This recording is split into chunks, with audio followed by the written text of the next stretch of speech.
Once upon a time, Tolly, you had to seemingly go to other places to be seen, to be heard, because HBCU games were not being broadcast. There was no such thing as the internet or Twitter or Instagram where you could get information out with the push of a button.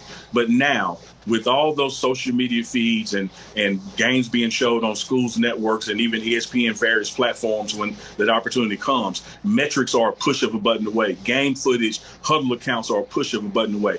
If you have what it takes, you will be found and you will be attracted to the next level.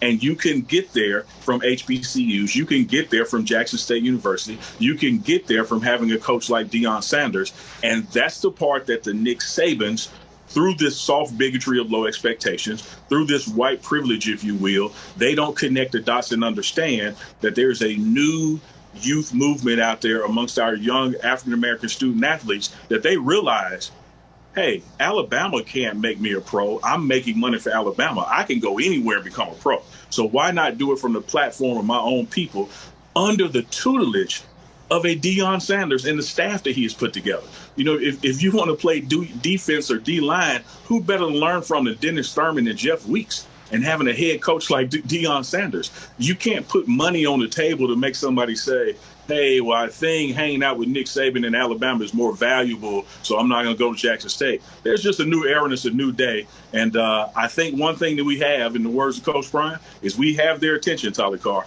We have their attention.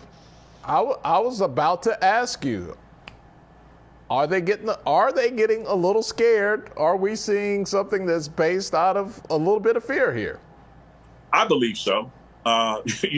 One of the things about this beautiful country that I am proud to live in and be from, called America, is that racism and institutionalized racism is such a fabric of the American culture that anytime you start talking about fairness, it comes across as some form of racism skewed the other direction. So it's impossible to be pro-black. It must mean that you're anti-white, and that's just not the case. There is enough space in the NCAA athletic structure where the HBCUs are Power Fives that you can get in where you fit in. We're not taking anything from anybody. We're just welcoming those who want to be in this safe space at African-American, predominantly historic institutions. And there's nothing wrong with that. So anybody who takes that as a threat was running some kind of scam, a con game, or being loose with the facts and figures, because it shouldn't be a threat at all.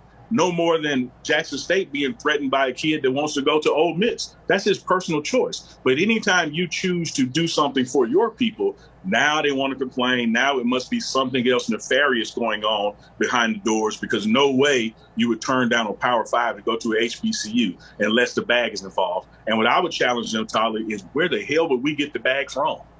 You're talking about HBCU. I didn't want to say it. Tolly, let's go there, because if you look at HBCUs, I want the audience to just do some digging, some quick research. When you look at HBCUs, we were all founded 1850, 1860, 1870, 1890, which is after Reconstruction.